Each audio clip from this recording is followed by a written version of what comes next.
there if it isn't our newest resident? You don't mind if I join you, do you? No, I thought not. This really is such a charming little bistro. Shame about what happened to it in the land of the living, but their loss is Ghost Town's gain. Silver lining to everything, you know.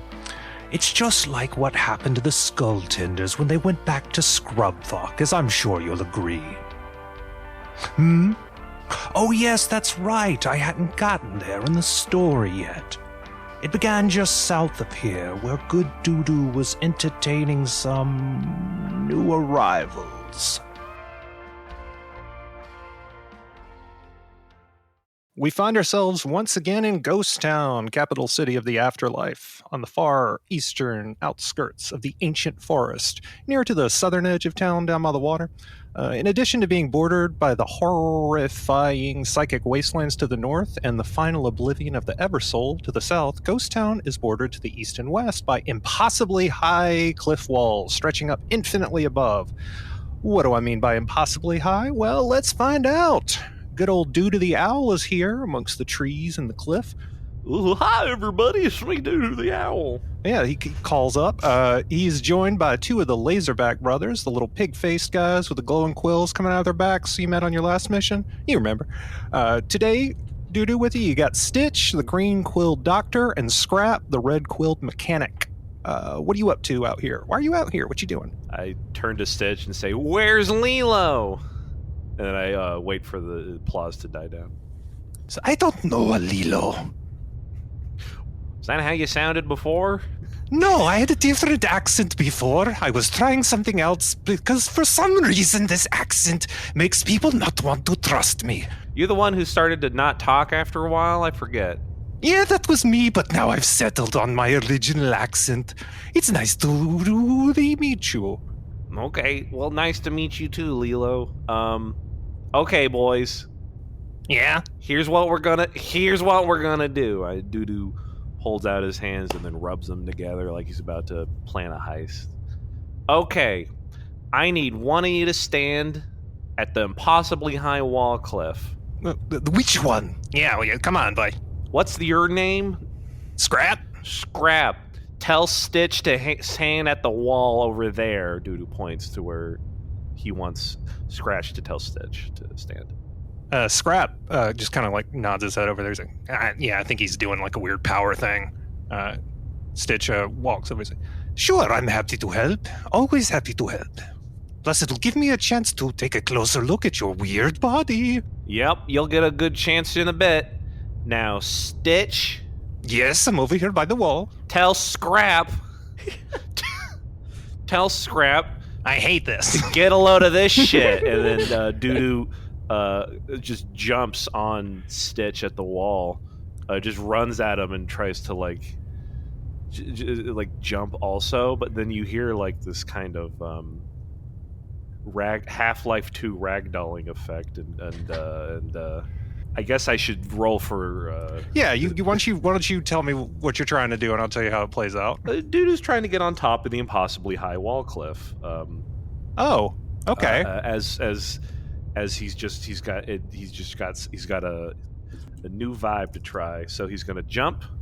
Well, no, he's gonna like run into and then jump onto Stitch and try to like get like an extra height in his eventual jump. Oh, you're trying to use him as a stepping stool. Yeah, as sort of like a Mario trampoline style situation. Mm-hmm. Yeah. Okay.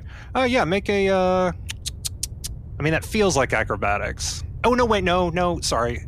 Running and jumping is always athletics. It's balancing and stuff that's acrobatics. Oh, all right. Well, athletics is better for me. Yep, I'm helping. I'm helping. That's what you sound like. Shit. 7? Oh, wow, you fucking earned that, huh? You reaped the whirlwind, boy. Let's see what happens to you. Oh boy.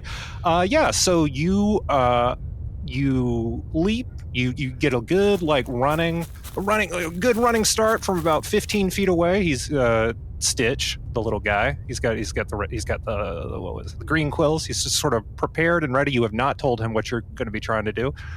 You run forward, but you get almost there, and your big dumb human foot catches in a tree root, and you slam your shoulder right into him. You both make contact with the wall at the same time, and make an Arcana check. Ooh, fun. What'd you get? 15. Oh, okay. Better than I expected. In that case, you slam your face directly into the wall, super hard. Just like full, like you actually kind of trip over him instead of jumping on him. It's like he's a simple machine that you're using to centrifugally force your face directly into the side of the wall. Your face slams into the wall, and you try to pull away, and your beak is stuck. Oh, look at this! Was this your intention? And Crumbs says, "Yeah, I got all." Fuck. Crumbs. Scrap says, Motherfucking "Oh boy, change his name to Crumbs right now." I got a load of that. I'm glad you told me to get a load of that. I was ready. I was paying close attention. I'll be able to tell everybody. Are you trying to get out? Doo-doo motions. Yes. They each of the boys, like, they look at each other and nod. Fun times over, trying to help. Each one grabs one of your legs, and they're going to try to pull you out from the wall. Okay. They are going to try to do this, and you make a strength check. I want to be stuck in the wall forever. 10. God, it is not quite. It's like you pull yourself a little bit back, but then it's like you feel something fucking grab your beak and pull you back up against the wall. And now you are close. Now you're just like, you can't even see anything but stone. If you try to look up, it's that stone that stretches away past the curvature of your own skull, so you can't see beyond it. It's just stone, stone, stone all the way. Before anyone tells me that's not how perspective works, it is how it works in the afterlife. You are not able to pull away, but you feel that thing. You feel simple, and it's starting to pinch, and it's starting to kind of hurt. And Doo-doo motions with his arms that this is pinching and hurting. Yeah, by pinching the stitch, or whichever pig is closest to me. I would like to roll to pinch whatever pig is closest to me. You have one on each leg. They could not be more equally close to you. I pinch them. Okay, you reach down to pinch both, which gives room for something to crawl up your back and slither down your arm and kind of place itself between you and the cliff. It is your staff, your stick, your power pole, your whatever you want to call it, the wooden staff. Since you've gotten back to the afterlife, it's kind of just been hanging out in this weird little snake form that has now curled up at your chest, formed itself into a spring, and straightens out. Suddenly it's like 10 feet long and ejects you from the cliff. Whoa! You fly backwards. The boy's still clutching your leg.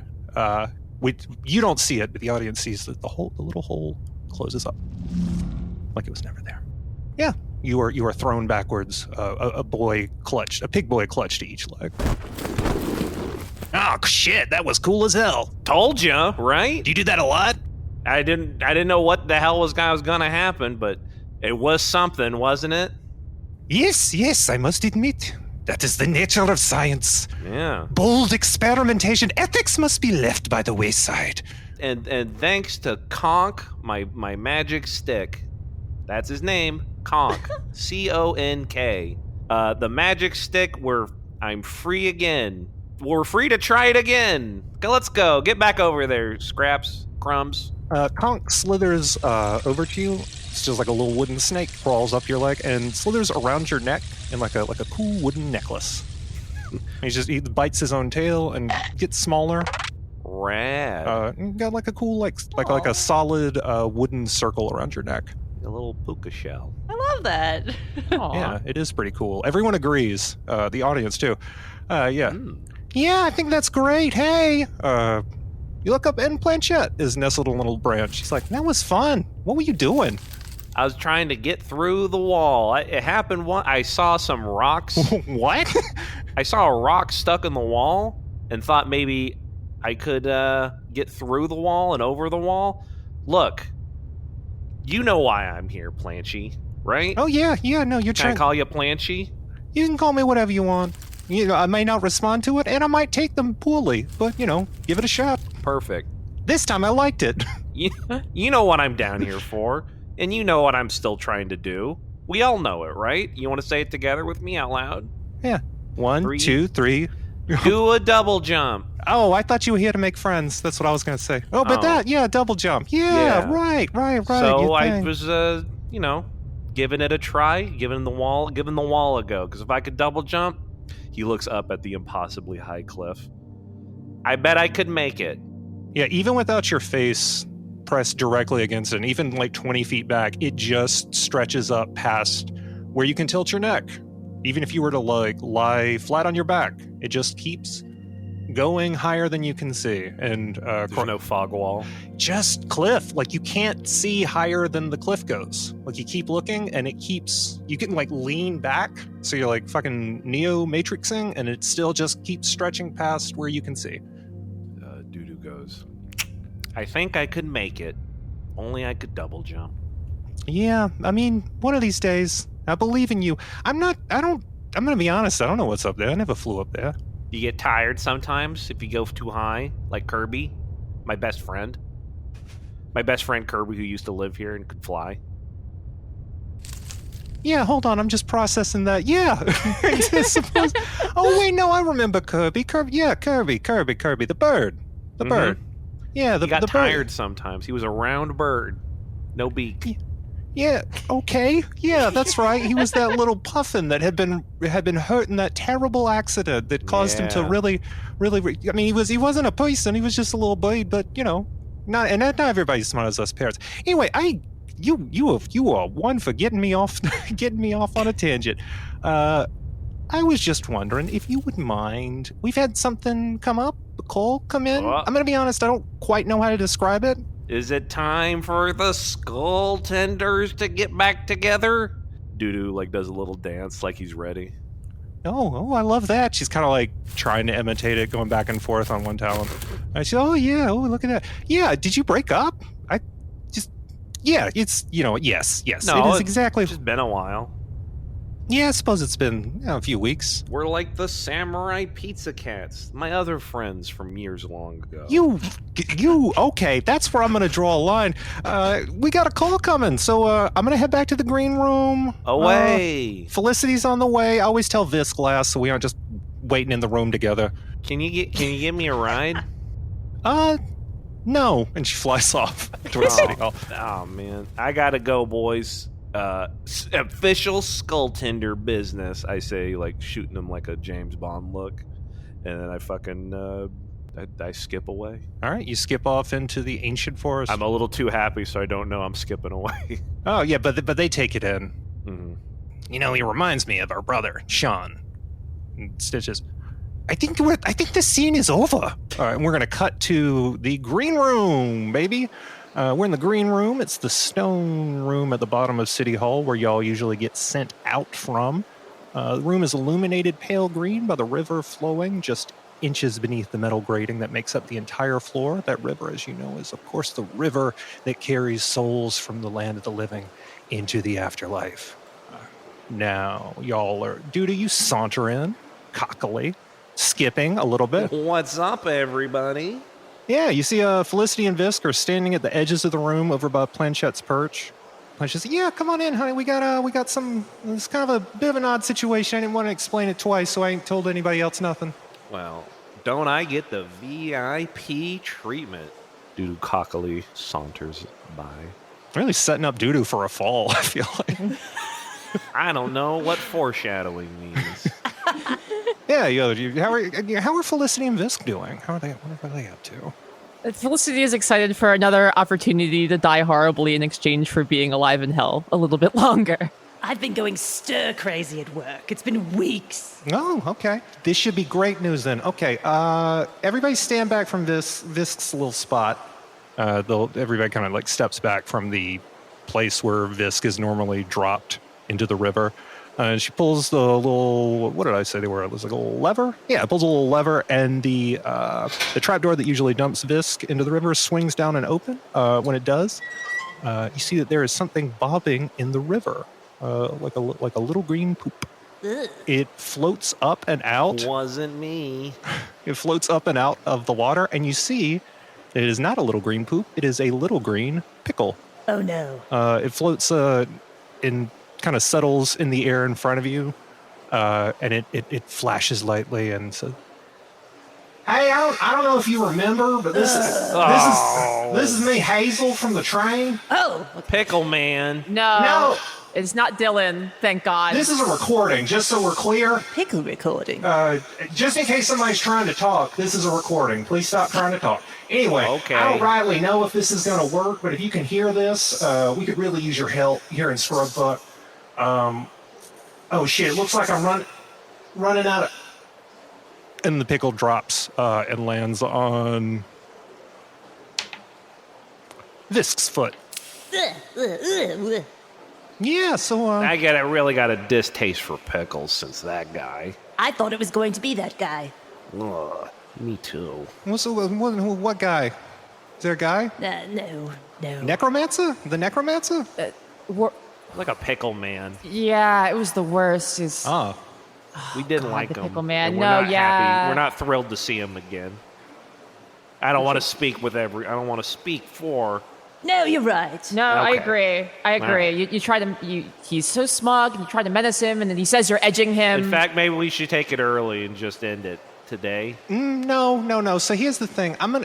We are, you all just saying how happy you were to get back on your little mission. So Oh yeah, I just don't want to hang out with that pickle guy. But I'll do it if it means that it's part of the mission. yeah. Yeah, it's okay. You know what? It's a mission then. Okay, everybody settle in. Felicity and Doodoo and Visk. Swings the platform and it closes back up. Visk. All right, everybody face positions, and I'll give you. Find out what's going on. See what this is about. We don't usually do a lot of follow-ups. This is new. We also don't get a lot of people trying to talk to us here. So that's Kind of interesting. Kind of impressive. Yes, that's strange. You guys don't Yeah, have a that's line what- out. What's that? You don't have a line out. We don't have a line in. You know, 1-800 number. No, we don't want to go in this direction. To me, It all flows in this direction. It would be messy. It would be incredibly messy. We already get so many complaints as is from the people down here. What if there were a complaint department Well, out maybe there? it's time to mix things up a bit. No. Hey, Visky. No. Absolutely it's not. That's not what we fine. do here. Anyway, Yeah. we're going to maintain the status quo. First position. See what that's about. Okay. And she pull. You guys going to? Are you in your little? Are you in your little Oh, yeah. squares? Yeah, Felicity dusts off her little rectangular slab and takes her seat on it, ready to be torn apart once again. Doo-doo trundles over, sadly, dejected, forgetting everything about earlier in the cold open. Your wooden necklace kind of nuzzles you a little bit, like cheer up, bunny. Thanks, conk. You had to check the note, huh? I know what my guy's name is. I didn't. I had to fucking check it. All right. Good luck. And she throws two of the switches. The little chalk hands extend from the inside of the rectangle, tear Felicity to pieces until there's nothing left. Doo-doo, you kind of have that same sensation you always do of just gently floating. And she actually like hits your lever again. And you snap back. She says, "Huh? What? Well, this is." So normally we put you in an owl. Yeah? It looks like the last owl in that area was killed by an exploding train. So we're gonna have to put you in something else. Is that okay? Well, It's still gonna be a bird. Everything will be pretty much the same. I mean, you're doing a lot of the work, turning these things into, bipedal creatures. I mean, I could take an early day. Maybe Visk and Felicity got it. No, I mean, this is happening. I'm mostly this is a formality. I don't want to do it without your okay. But I'm also not taking no for an answer.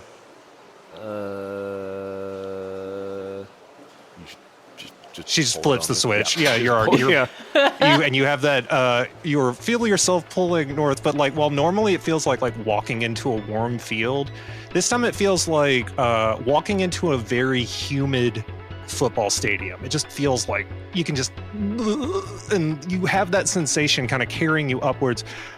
You're both gone. Now it's just Planchette and Visk. Planchette turns to you and says, Visk, I'm not kidding. Whatever's up there that's communicating down here, I don't like it. I want you to see about it. I don't want us to be getting more calls like this. No, yes. Completely understand. And they're like saluting. Yes, you understand the mission priority. I don't really care about this town. No, why would you? Absolutely. Great. Okay, good to know. She pulls the lever and you fall into the water. They swim away. Yeah. Real fast. Yeah. Okay. It's like you can having just- the zoomies underwater. Okay, so we are going to shift our perspective to a darkened room that smells like licking a penny tastes. There's a huge, messy pile of clothes in one corner. In another corner, 3 large sinks, one with a large bird perched over it, eating rather sloppily whatever's in the sink. In another corner, there are 2 slabs, one with a body on it. And in the final corner, an open coffin. The sounds of a busy street can be heard through a broken window covered by thick white curtains. From nowhere, chalk traces the perimeter of the unoccupied slab. Small chalk hands reach out from it, searching as usual for the raw matter to build Felicity's temporary living vessel. The hands have an easier time than usual since one of the large sinks I mentioned is full of brains and the other is full of intestines. Notably, they leave the dead body alone and get to work messily building Felicity. The bird, which was eating from the intestine sink, flaps away to perch on an open coffin near the window. The curtain flaps, scattering sunlight into the room, and we see that this is not an owl, but a vulture. With that horrible, long curved beak and that red fucking face that looks like a burn wound. It falls back into the coffin, and the lid swings closed, its metamorphosis hidden from view.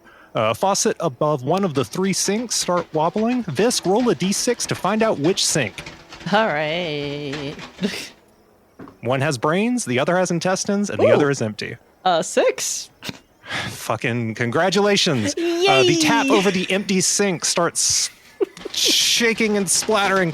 Yes, the tap splatters and sputtering, and it just blows right off as Visk spills out into the empty sink.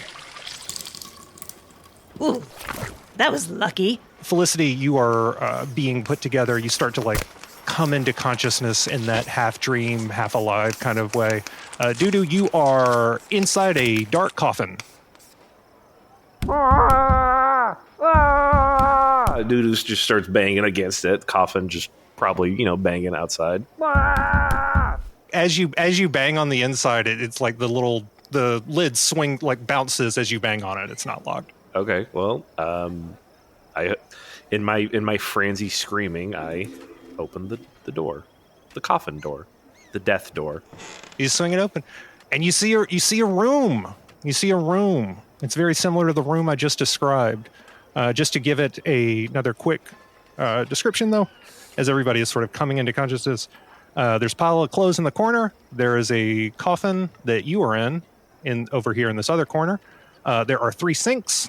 There are 2 slabs, one with a body on them, and there's some big curtains. And there's a door leading to on the same wall with the curtains leading into. Oh, whew, I thought I was dead. Turns out I was just in an open coffin. Dudu, is that you? Huh? You look different. What do you mean? Doodoo scours for a mirror real quick.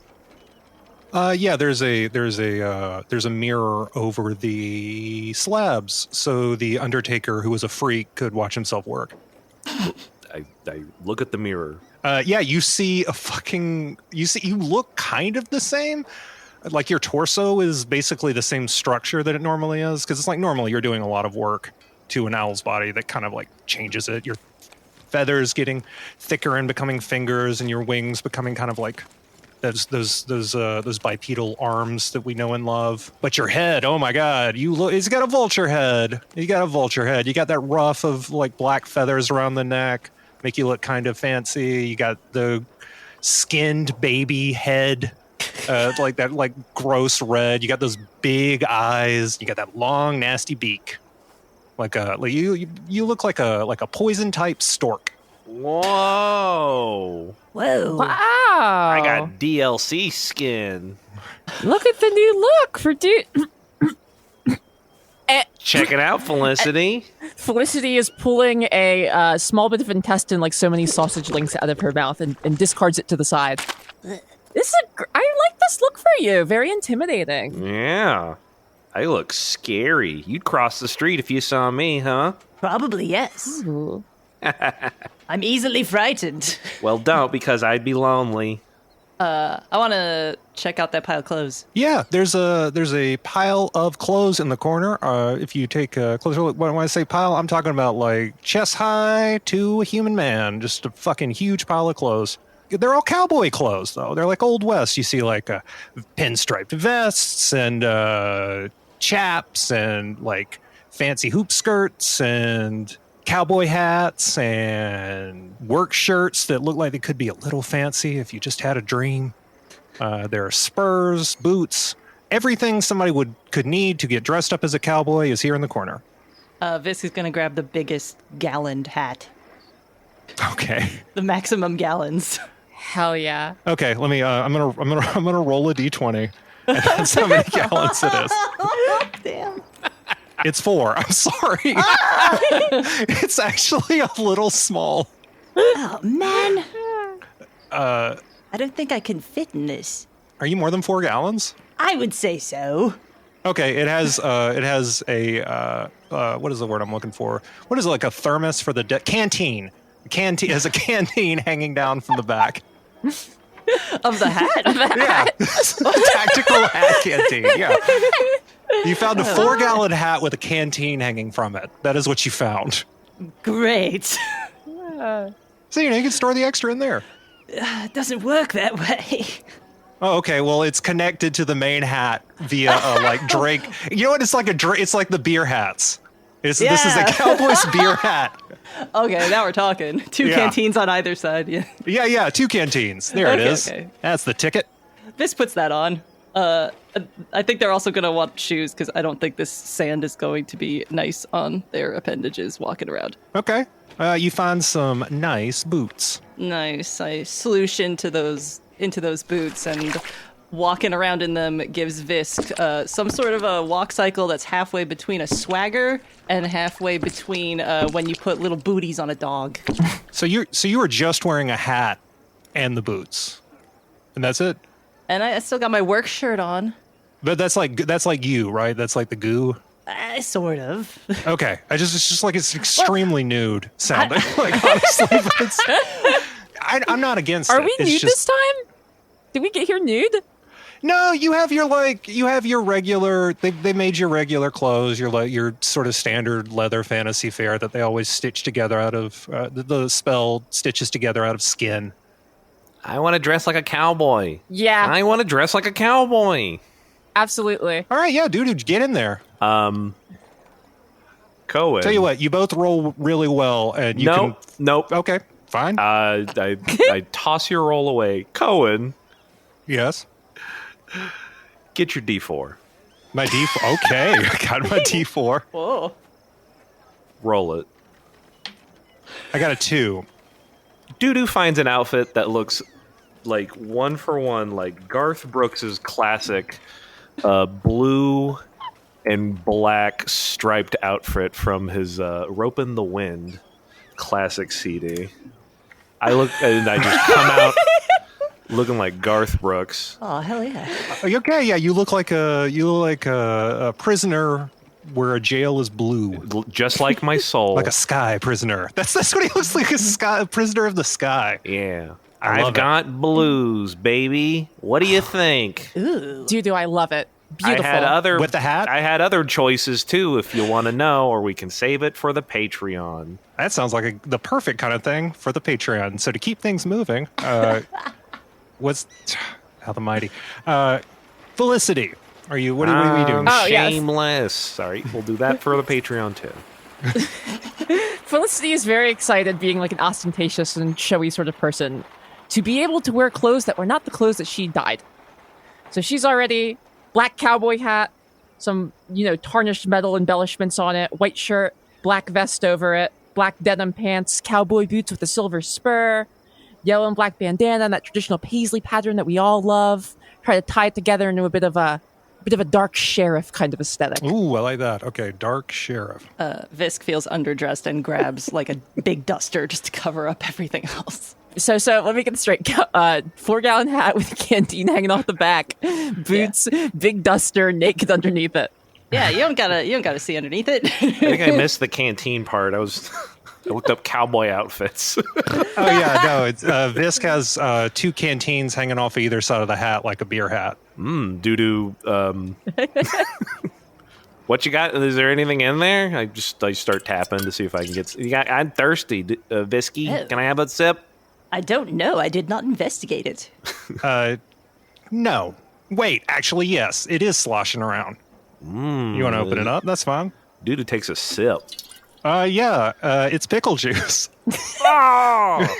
Oh yeah, it gets all down in you. Ooh, those. It was pickle juice. Oh. It's hitting all that acid you have in your stomach as a vulture. Oh. So it's just like, ooh, it's roiling, but it feels good. I decide. Well, I'm doing that like slapping doo-doo on the back, like when someone's choking on something. Pickle juice on an empty stomach. You spray pickle juice and some of that stomach acid all over the dead cowboy laying out on the slab. Where'd he come from? Been there the whole time, baby. Oh, he's been here. Oh, Lost in the description. Yeah. I think this is his house or something. is he okay? No, he's dead. Oh, But you can examine him closer and learn more. Actually, let's say, I don't know. Perhaps he is. Perhaps he's just sleeping. I poke him. Yeah, he doesn't move. Pinch him. I pinch him. Ooh, well, when you pinch him, the skin does not turn red, and it kind of stays where you pinched it. It's cold. He's a clay man. Dude, do I think this varmint is dead? Oh, Taking a closer look at this cowboy, you see, he's a lean man in his late 20s wearing a cowboy hat. He's not wearing a shirt, but he's wearing that hat, so you know he's a cowboy. He looks like he's had some biomancy work done. His face has a soft snout, and he has bull horns. He also has a big hole where his heart should be, and a letter in his left hand. I think I found the problem. I go for the letter. Yeah. Yeah, if it's a letter, I'm going to send, if you want to open it, I'm going to send it to Dudu. He was trying to read before he died. It's never too late. Case closed. I open the letter.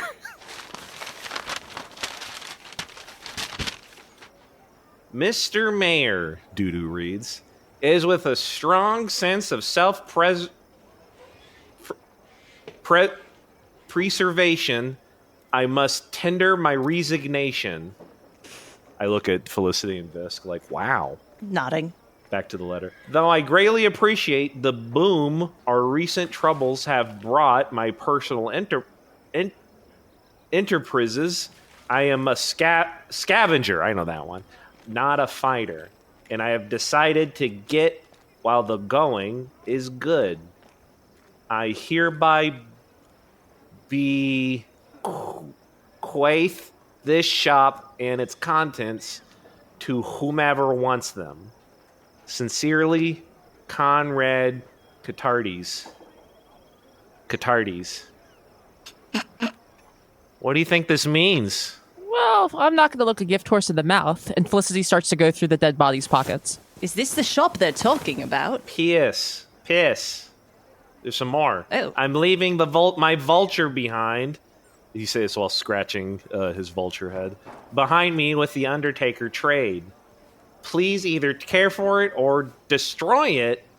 Dudu looks at Visk like, oh no. It's the only way to be kind to it. I lack the conviction for either. How do you pronounce it, Visk? Either. As evidenced by my cowardly exodus from our besieged community. I know besieged. Ooh. Someone called me that before. I left this letter clutched in the hands of the last body I was undertaking. Oh. So it's not him. Okay. I'm not sure why. It just seemed whimsically macabre. Funny how I knew that one. He's always real wild card. Old Doo-Doo the Owl. All doo-doo. Huh. So this dead man is not the man who wrote the letter. The mortuary person was the fella, and he left. I gotta admit, I wasn't really paying attention to what I was saying. I think I got the gist. Okay, good. This, glancing over the letter, you see it says, Mr. Mayor is ruthless. No, I'm just kidding. It's fine. You got it. You quit. I just fucking step on it. No, yeah, you know what? One of you here, you suddenly hear like somebody shout, like cries out, like, get the fuck out my way. Oh, well, sorry. I'm having a bad one outside. And it calls your attention to the fact that, oh yeah, this is right. You can hear like a busy street outside through the curtain. And there's also a door next to the curtain. Visk is just gonna open the door and peek out. You open the door of the dark room, and narrative pushes all three of you forward onto the dusty street. Whoa! As it does. Yeah, you step out out of the dark room onto a dusty street full of the hustle and bustle of a boom town in bloom. Strange people walk by, and you are met with the appraising stares that freaks reserve for other freaks. You see a couple more bullman cowboys walking past with somber expressions. Both of them are wearing a black band around their right arms. There's a guy who looks clean-shaven until someone bumps him in the crowd, and a waist-length beard made of tarantula legs erupts out of his face. He dashes into the store across the street before you can get a closer look at that situation. You see three old men with enormous mole paws for hands that they keep wrapped around their torsos as they walk like straitjackets. People are giving them plenty of room as they pass through the crowd like fleshy icebergs. As you kind of like step further into the street, you see a woman with an ostrich neck walks past you, turning her head to look at Doo-Doo as she's still walking away. Then something else catches her attention. You see some regular human children walk past, led by an elderly Italian school teacher who says, "This way, dears, this way, be careful of the freaks." There are a couple of buildings on the street that stand out in particular. The building you just left has a sign on it that reads, Cathartes, Undertaker, Coffin Ride, and Secondhand Clothing Outlet. The window's broken, a white curtain flapping in the sun, and there's a sign on the door that reads, Abandoned, in the same handwriting as the letter. To your left, there's a sturdy-looking building with barred windows and Scrubfuck, it'll grow on you, painted on the front. Across the street, there's a new-looking building with a green sign hanging down from it that reads The Fizzy Pickle Saloon and General Store. Despite the crowd, most of the other buildings on the street seem to be abandoned like the one you just left. A lot of them have campaign posters hanging up on them, though, that say, there's one that says, Hazel, when they go low, we go hyena. Another says, vote for Hazel, you'll spot the difference. And then there's a third one where it's Hazel, the little hyena-faced boy, holding a huge pickle in each hand, and it says, Hazel, pickle a winner. Oh, God. Once you're looking for it, everywhere you look, people are eating pickles. Whole pickles, pickle chips, fried pickles, hot dogs with pickle relish. When you look closer, you realize that's not a hot dog. That's a goddamn pickle in a hot dog bun. You turn back to see that ostrich neck woman is dipping her head into a barrel of pickles. It seems like a large lunch rush crowd just left the Fuzzy Pickle Saloon and General Store right across the street. Question. Yes. Are there any horses? No. Not a horse to be found. Not a horse to be seen. Man, I was really looking forward to seeing one. A normal one, I mean. I'm just happy to be in civilization. A real town that's got real people in it, and it's not on fire. Everyone's not dead. God, this is so nice. Yet. I'm going to be hopeful. I need to be hopeful. I just want to see one for myself. A horse? Hey, get out the fucking way! A guy with a marmoset hand. He's got the head of a marmoset for his right hand, and it is leading him forward through the crowd and saying, "Get out of the way! Get out of the way! I got a place to be!" And he kind of like brushes past y'all rudely. Wow. I'm getting the fuck out of this town while the getting's good. What's happening? Why are you leaving? What? He's already gone, already lost in the crowd. Too many folk eating pickles. Visk is still talking to Doo-Doo about horses. I just wanted to know how big they were. Like, you know, when they're not part motorcycle and don't have horse disease. Yeah. Sorry, Doo-Doo is like the smell of the pickles in town is overwhelming, I'm assuming. Yeah, it is. The source of it seems to be coming from the Fuzzy Pickle Saloon in general across the street. Go there. Oh. And yet, What's a horse? I think I could go for the Fuzzy Pickle Saloon right now. I'm gonna go. Let's take a look. Let's be alive. Come on. Felicity's already headed over. So the sooner we do this, the easier I could die. Visk is slouching and looking dejected and going into the pickle place. Following Felicity. Dreams ruined of seeing a horse. well, who knows? Who knows what the episode may hold? Sigh. Pickle horse. Yeah. So you step into, out of your own volition and fully in control of your situation, you step into the Fuzzy Pickle Saloon and General Store. And yeah, it smells like bad wine mixed with sweat in here. Half the room is a saloon. The guy with the spider beard from outside is sitting at a table with a mug of green liquid and a basket of fried pickles. There's a bar with a stove behind it that you recognize as the stove from the Midnight Special from the kitchen cart. Oh. Before you really have time to clock that, though, the bar has a register on it, and next to that, a chalkboard that reads "Ring Bell for Service" and "Try Our House Cocktails," next to a jar of pickled Giga Chicken eggs with a sign on it that reads "Buy Local." The rest of the room, the other half, seems to be a general store with a wide variety of supplies that might merit closer inspection later. The spider beard guy looks intimidated that you've come into the room and just turns his back to you. But the tarantula legs are kind of peeking over. Felicity's gonna saunter up to the saloon bar and see if she can get one of these cocktails. Yeah, next to the sign there is a little silver bell. She taps the silver bell just one time. Yeah. This roll 1d4. Oh, man. 1.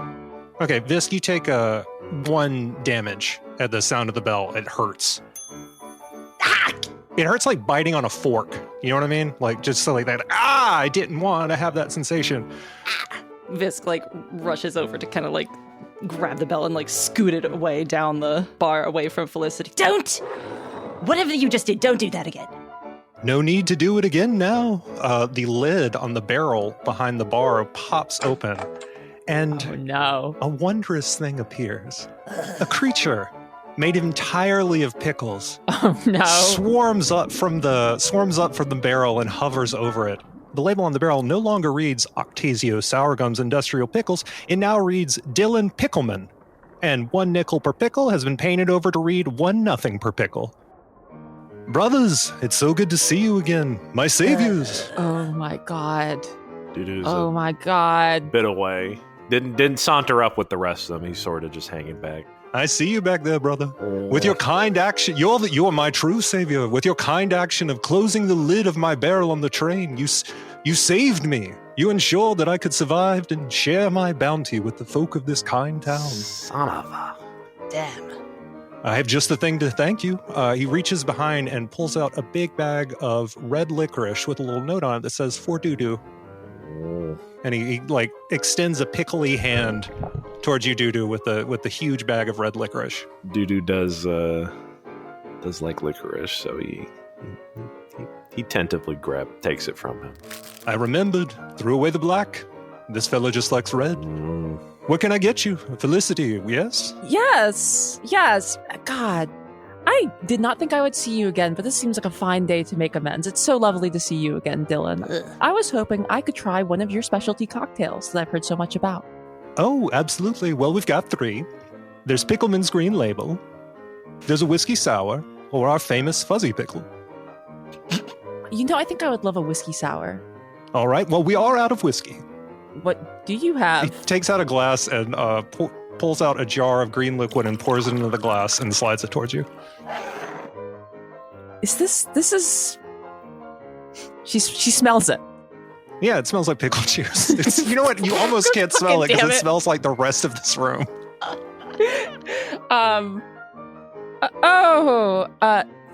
Thank you. And Felicity takes a sip of it.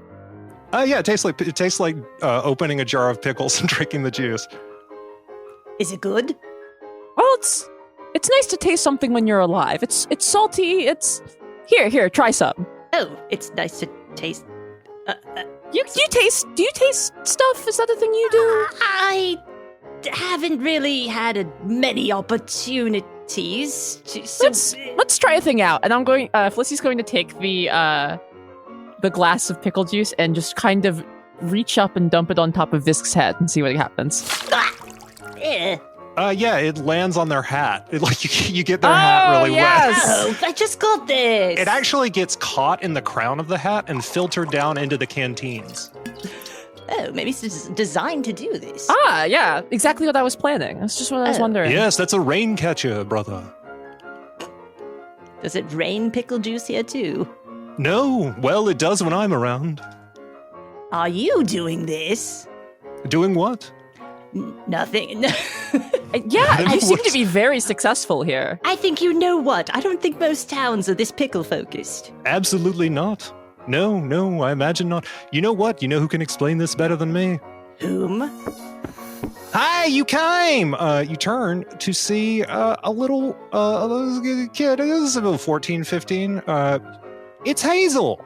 You'd recognize him anywhere. Oh, Hazel! Hazel! Hello! From the train! Oh, wow. That's right. It's our saviors. All right. You'd recognize Hazel anywhere because he's a teenager with the face of a hyena. I didn't know teenagers could run for mayor. Well, I'll get into that as soon as I'm finished describing myself. I know what you look like. We met you last time on the Fuck train. off! I changed. Check it out. I got this straw top hat now. I've still got my overalls, but now they're adorned with this little white sash that reads mayor on it in electric blue embroidery. Also, and he turns his head slightly and he has an eye patch. He says, I'm missing an eye from when Felicity jabbed me in the eye. That's the last thing that happened. I'm so sorry about that. That was a complete accident. All right. All things considered, it's healing. It's just taking a while. It scratched my cornea. Probably gave him the edge to win. What? No. Well, shit, maybe. No. Nothing says charisma like an eye patch, you know? Oh, shit, I ain't even thought about that. Hey, can I talk to y'all? Go ahead.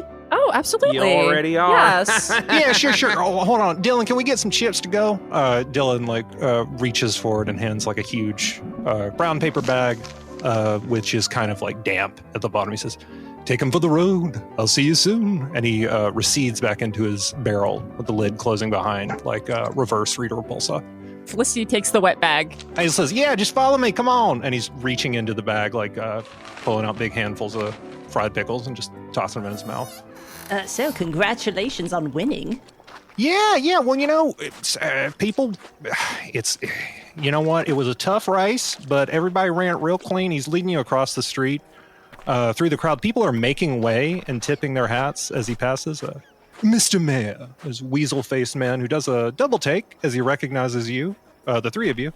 Hazel tips his hat back and says, Mr. Cartwright. As you roll up to the sturdy-looking building across the street, you see someone has painted mayor's office on the door in what looks like oil paint. He swings open the door and leads you inside, if you choose to follow him in.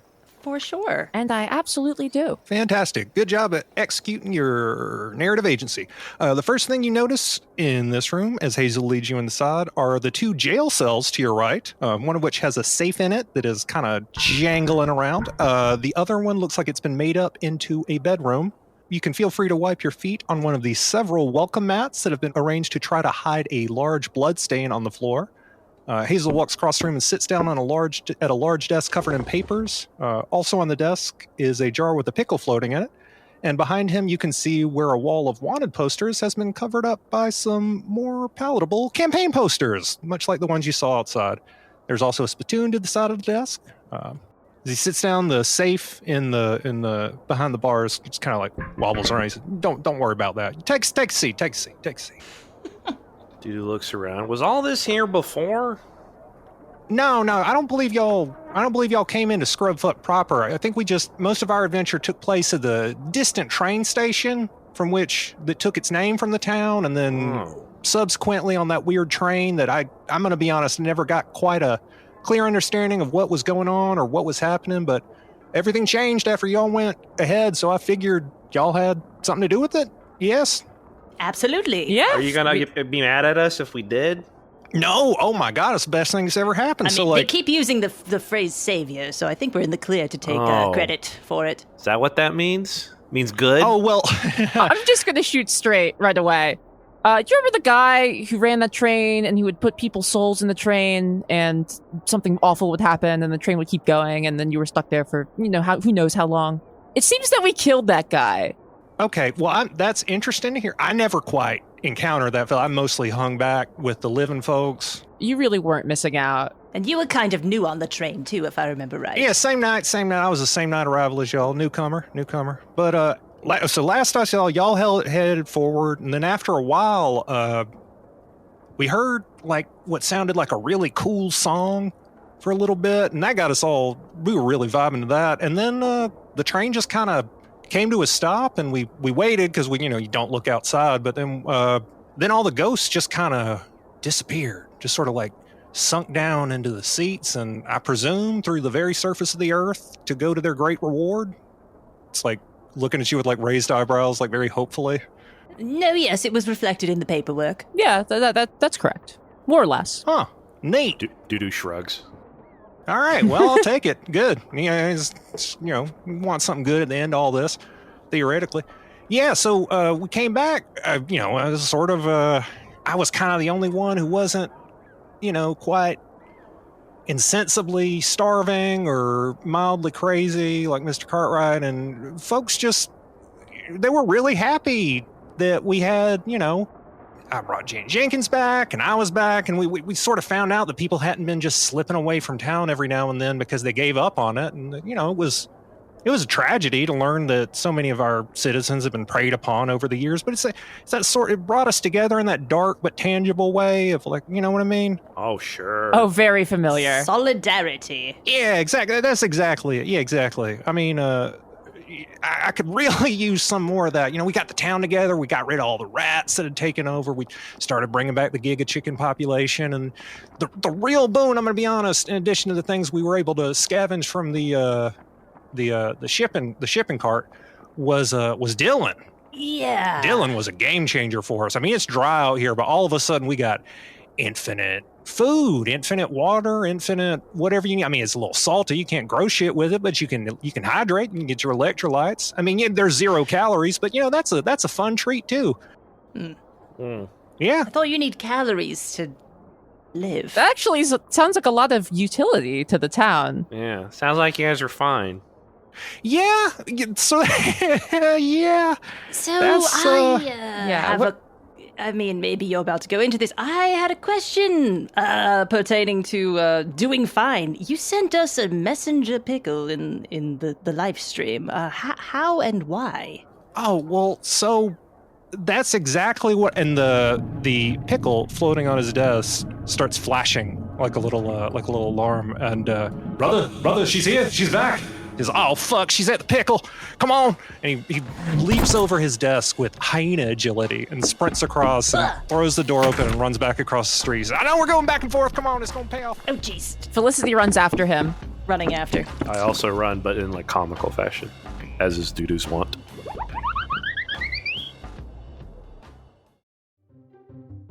Yum, yum, yum. I'm eating food. I'm not going to make mouth noises on the microphone. People hate that. Yum, yum, yum. Casey opens the door, or they love it. Haven't you tried ASMR? Hey, Jess, what you eating? Casey Green, what are you doing here? I'm eating brunch. I'm here to eat your brunch. No. That looks so good. There's so much here on this Patreon theme. Get away from my $5 tiers of Patreon, which is the lowest one we have, but it provides me with so much content like art and sketches and behind-the-scenes notes. You can't eat that. That's mine. No, that's so good. What else is in this Patreon brunch you got here? No, you can't go ahead and also eat the $10 tier, which is where you get Skull Talkers, the behind-the-scenes podcast where we answer your burning questions about our weird bullshit behind the scenes. Oh, nom nom. That's so delicious. Do we also do like movie riffs sometimes? Yeah, that's on that tier too. You're eating it.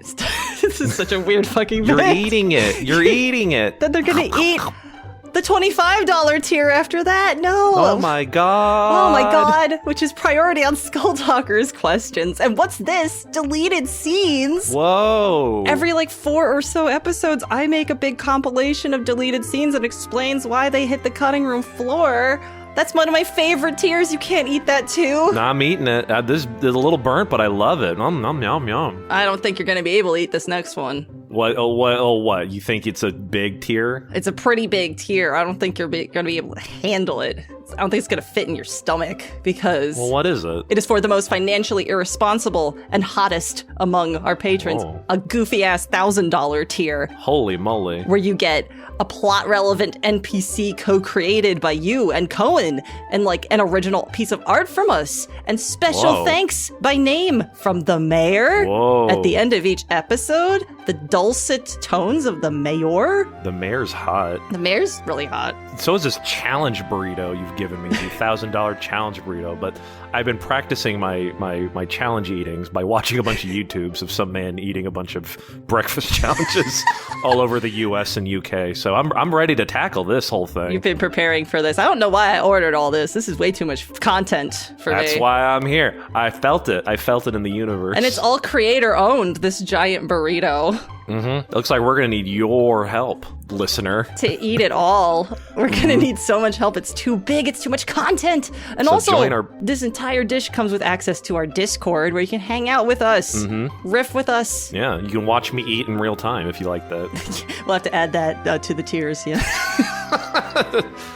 A 1001 tier. Mukbang with Doodoo the Owl, yeah. Yeah. Yeah, we'll just wait for all you guys to come into the Patreon and help us eat this giant thing. Ugh. That's right. I'm Too here at full. patreon.com/skulltenders. Brunch.com, That name I mean- again is brunch.com/skulltenders.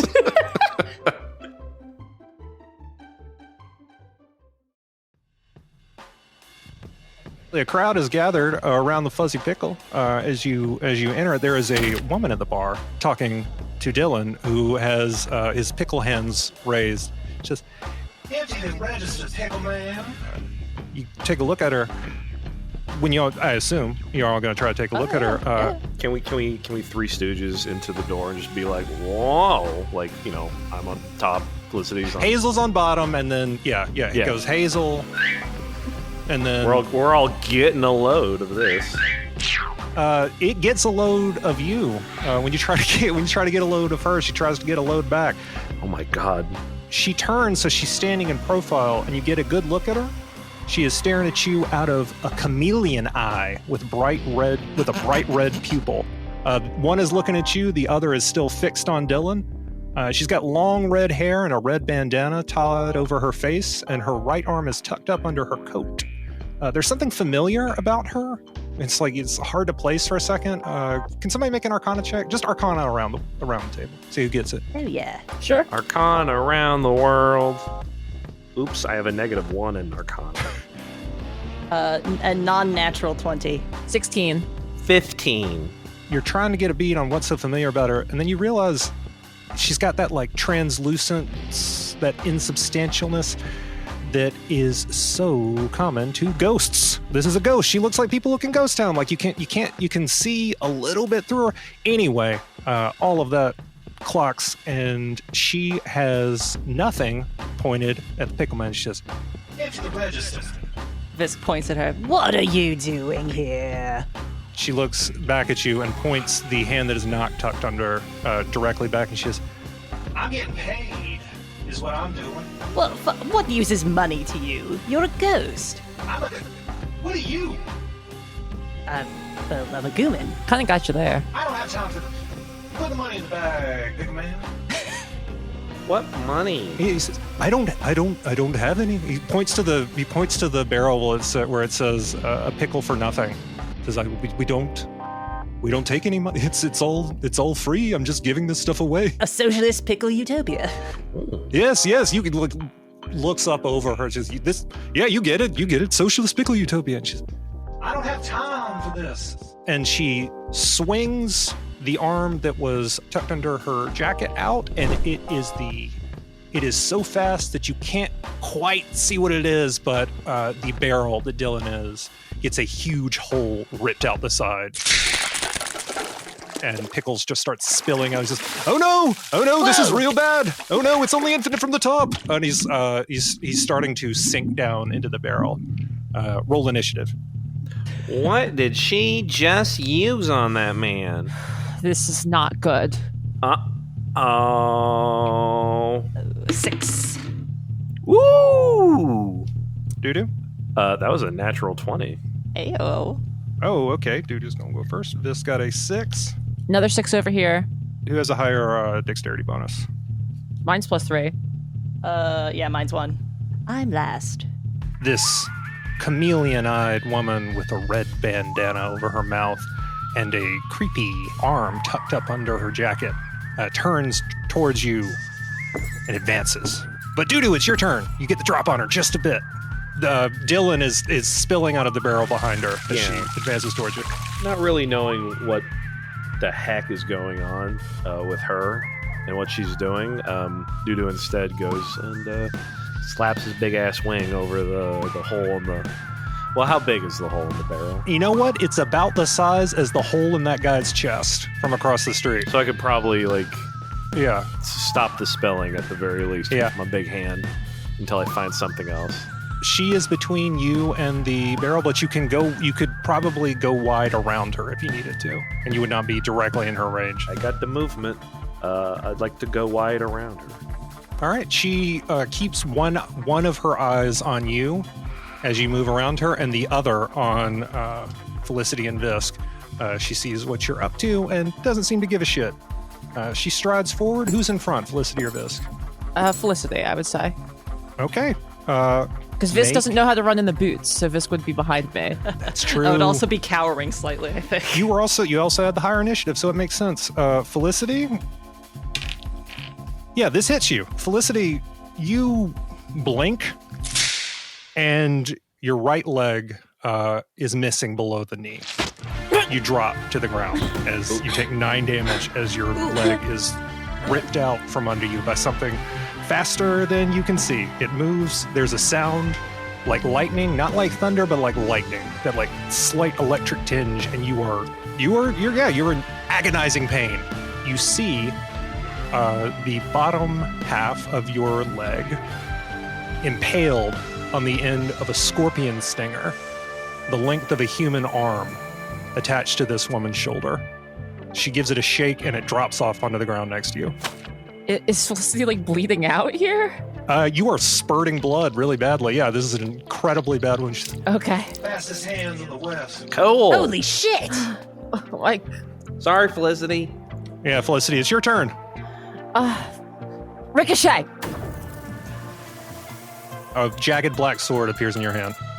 She is going to use it to quickly cut through her belt and part of her clothing to create a tourniquet for her damaged leg. Okay, make a medicine check. 18.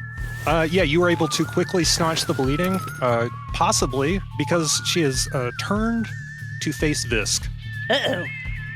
Yes.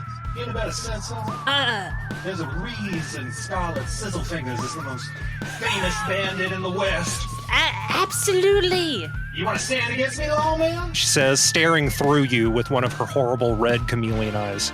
I am not even a lawman, even. I would love to talk you down from this, even. I don't understand. I can smell the cop on you. Draw What? or be splashed. Jeez. Oh, What do I do? Jesus. You hear a voice behind saying, run, run. She can, run. Someone go for the bell!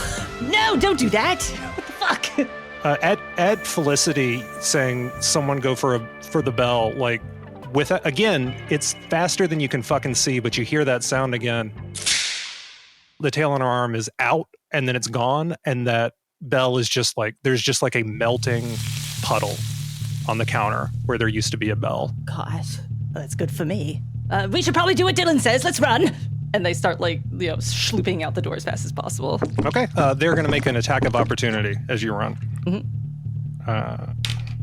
As you turn to flee, you feel your jacket, a huge hole ripped out of the back of it, and you feel something like the worst pain you've ever felt.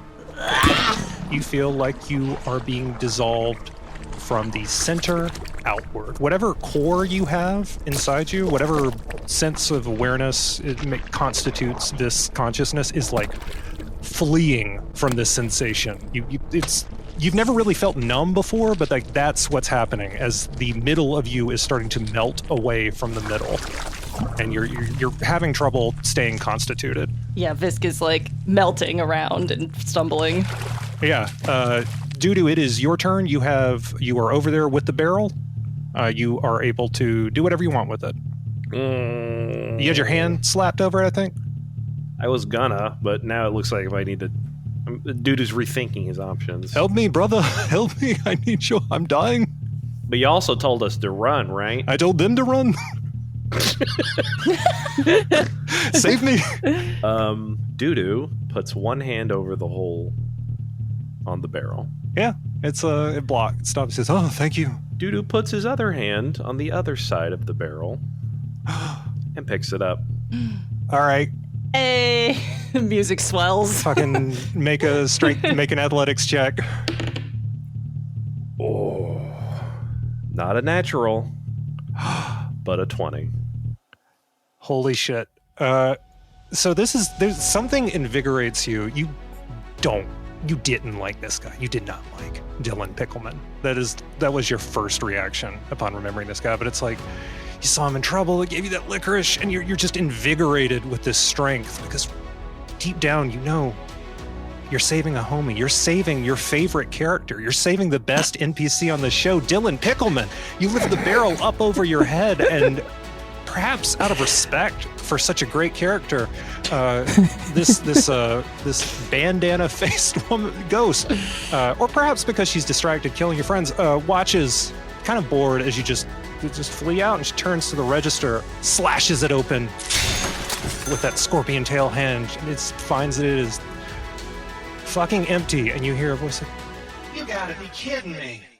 as she fades away, disappears into nothingness. She vanishes. Dudu throws the barrel. All right. Where are you throwing it? At her, where she was. At where she was? Okay, so you're throwing it back into the store. Excellent.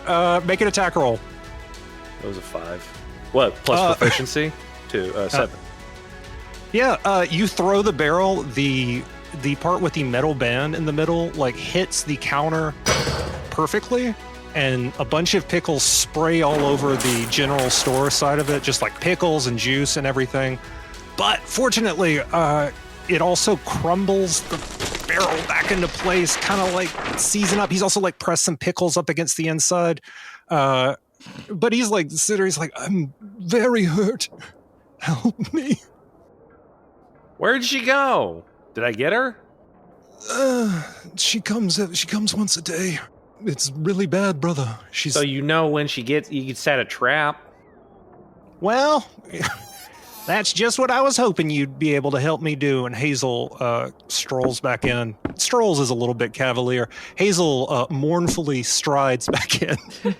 Oh, shoot. See, that's the thing. But as soon as the town got prosperous, turns out we had a ghost. We had a bandit ghost who said, she was the greatest bandit who ever preyed on this town. But, and when the town went broke, she just kind of went away. And we thought, okay, well, silver lining. But then the town got rich again, showed it up and started robbing us again. It sucks. How are you guys rich? All you do is give away pickles. Yeah, but it's people have shown up, and a sort of a secondary cottage economy has grown up around that. You know what I mean? It's because people can be sure of, it's like a mining town. It's pickles are a natural resource. It's they got things in mining towns that aren't just coal. You know what I'm saying? He's I can show. I've been reading lots of books about it. I can explain once we get back. Come on, let's. I'm looking at my friends who are hurt and beaten on the ground. Oh shit! One with missing a leg and stuff, and I'm like, "You guys following any of this crap? What's wrong with y'all?" I'm really sorry. I didn't think she was going to show. I didn't know y'all'd get here right before she showed up for the day. I'm sorry. I thought I'd have more time to warn you. It's real bad luck. I'm sorry. Man, you guys got to be more careful. Yeah, I'm gonna be honest. I didn't know what yelling for help into a pickle barrel was gonna do, but he said he could reach you. So I don't know. I'm sorry. This is bad. This is on me. He takes off his straw top hat and holds it in two hands. And y'all got real hurt. Am I dying? I step over Felicity's severed leg and then slap Hazel on the back. I forgive you. Well, as the person suffering the most in this situation, I will be the bigger man. And he like leans down and he says, "Oh shit, you look. Oh, Miss Fairweather, I believe you're real fuck. Here, let me get you one of these. We only got a couple of them, so I don't know. Yeah, this is probably." He takes out from his pocket a pickle, but it's not like the other pickles you've seen. It's not like those warty, bumbly things, those gross. Pickles are wonderful. We all love them, but this pickle makes every other pickle you've ever seen look like trash. It is glowing. It's like it's carved out of jade. He says, "It's a perfect pickle. It'll heal whatever's wrong with you. But it takes Dylan a whole year to make them, so we only got, the one. But I think if he just kind of cracks it in half, he's like, maybe we can, may I? You look to Felicity. Felicity is having trouble speaking considering the shock she is in from her condition, but she nods her head as best she can. Okay. He forces half of a pickle into your mouth. Felicity chews it as much as is needed to just choke it down. And now we'll just do this. And he presses your severed foot up against the bottom of your leg. And it is the skin and muscle and bone, everything starts to like knit and reattach. And he looks over to Visk, who is kind of just like sloshing around roughly. Yeah, I'm imagining I look like that one guy in the X-Men movie, the first one, that gets turned into liquid and is all fucked up. Yeah, the little Lindsey Graham senator, that guy. Yeah. The mutant homophobia guy. Yeah. Yeah. Yeah, you're kind of like Goosh and Gosh. He says, "You got a big hole in the middle." And he's like, "I don't." Right. Well, let's try this. And he just puts the pickle in the hole. And the different, like the sides of the hole just kind of like grow little goo fingers that reach up and kind of hold it in the center. And while you're looking at it, just kind of like absorbs away to nothing. But so does the hole in the middle of you, which is to say you fill back in and you feel better. Do you have lungs? I might not be the Tom. I'm just curious. I noticed you guys didn't save any of those pickles for me. Was that eating? Did I just eat something? Did I do that? Sure. My man ate something for the first time? Well, now I don't feel that bad. Congratulations. Maybe I did. God, that fucking hurt. It's first time for everything. Hey, is your leg good? Felicity wants to try to move her toes. Yeah. You know what? Make a medicine check. We're going to see how well this is stitched back together. That is a 14. You can walk on it, but you are going to have disadvantage on any, unlike on initiative rolls, and you're going to have less movement than you usually do. You still have a lot, but it's like, it sucks. You're not going to, you know what? You're not going to be able to climb things. Okay. You've lost your climb speed for this adventure. Okay. Did I regain any of my hit points? Yeah, full health. Oh, okay. Full health for both of you. Visk is also, you are also topped off. Hooray. Says, yeah, those things are amazing. Yeah. I don't even know how much damage I got from that hole. I don't even think you mentioned. Oh, a lot. I've been much worse. Visk was doing pretty bad. Visk was doing fairly it sounded fairly like some double digits damage to me. That sounded bad. Yeah. It fucking hurt. Yeah, I guess like there's this the price of prosperity, you know. What can you do? I feel like it's my burden for being such a good leader. Brought so much to this town, but I can't defend it. I need y'all's help. Y'all handled ghosts or are something, right? We are ghosts, right? Not quite. We're kind of new at all of this. Oh, good. So, kind of. That's cool. The tarantula bearded guy in the corner is just like taking it all in. I realized he was still here because I looked at my drawing. I was like, oh shit, he's still here, I guess. He's terrified and is now completely covered in tarantula legs defensively.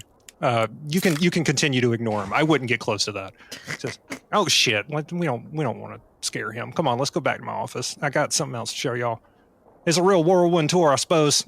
He leads you back across the street. This time as you pass into the street, you see the familiar sight of some horse legs from your last adventure, only this time they're not attached to a motorcycle, they're attached to a horse. You see a guy on a horse. He looks otherwise normal. He is wearing a white suit and no hat, and he looks a little lost, but he is on a horse. Oh my god, is that... This turns to Felicity and Dudu. Is that a horse? Is that... It sure is. What? Wow. Yeah. Wow. They're a lot bigger in person than you would think, aren't they? Are they normally this large? Yeah, this is actually like pretty much the standard size for them. Yeah, it's a horse. Hazel walks under it. And some people copulate with these things? Well, He walks back under the horse. What'd you just say? look, they're not from around here. Well, if they're in love. I had some very interesting paperwork come across my desk one day. No horse fucking in town limits. Come on. Hazel points to the no horse fucking in town limits sign that is outside posted. Yeah, it's the town limits. It says Scrubfuck. It'll grow on you in italics, and then in bold under it'll grow on you. It says no horse fucking, and with an apostrophe instead of a G. This is what I was curious about. How common is that? Because I've only one time seen someone die from that. So either it's not a thing that happens often, or everyone else is doing it way better than that guy. Jesus Christ. I'm sorry. You saw a guy die from. You saw. Hold on. Wait. Which They're an undertaker. This is what they mean. They didn't see it. They just saw the aftermath. It's fine. The paperwork. who's an undertaker? The undertaker left. No, I'm not. No, I'm kind of like, I work in the death business, but it's mostly... Yeah, we're all dead. Data. Clerical work. Data and stuff. But yes, there was this one outlier. I'm gonna be honest. I was into this. I was into this, but this is really derailing. Let's get across the street. He hustles across the street. Interesting way to perish is all I'm saying. He opens the door and leads you back into his office. All I'm saying is that Mr. Hans is canon. I regret indulging this. Opens his door, opens the door and leads you in. Turns around and says, "Get out of town, freak!" to the guy on the horse. The guy he looks dejectedly down and gets down off his horse, takes its hoof in its hand, and they walk out of town, looking for a place a little bit more open-minded. And he leads you inside. So, yes, that's the thing. She just shows up once a day, tries to rob somebody. Who is she? She's so cool. Scarlet Sizzle Hands? Yeah, Scarlett Johansson. Nope. Scarlet Sizzlefingers. This is. Oh, I misheard. Yeah, you pretty badly. Scarlet Sizzlefingers is her name. She was a bandit. She kind of held court here about 100 years ago, but as the town started drying up, her legend kind of dried up with it, and I guess people forgot about her. But now that there's all this prosperity, rumors coming back and forth, people remember, and then she showed up and started robbing us. Mm. It's like we still got all the rubes, people coming through for the free pickles, but we're not really making much money off of them anymore, especially because Dylan doesn't charge nothing. So it's really it was the Undertaker was seeing a pretty good trade from the Daily Body. But now we really just got the three businesses left. And considering one of them is me, and I think I saw Abandoned on the other one, on the Undertaker. So really just me and Dylan left. So please help. Why don't you just tell her you have no money? How'd that work for Dylan? I wasn't there. Yeah, it didn't work. Yeah, it didn't turn out too great. Well, he fell over for unrelated circumstances. Really? I saw a big hole in the side of the barrel that looked a lot like some people I've seen. You know how clumsy he can be. What was that? What happened? I imagine before she died, she got some biomancy done. She got them chameleon eyes, a fucking scorpion tail. And so, as that affected her lifelong self-image, then as in death, so in life, and so of course her ghost also has chameleon eyes. And I imagine it's the same with you, right, Mr. Mr. Owl guy? Like, you're vulture guy? Wait, hold on. Wait, just a fucking minute. He like takes a hard look at, wait a minute. Hi. I was distracted by that vertically striped black and blue shirt that is just so striking. But you were an owl last time, right? Well, I still am in the inside. I just got new DLC skin. Don't worry, I'm still Doo-Doo the owl.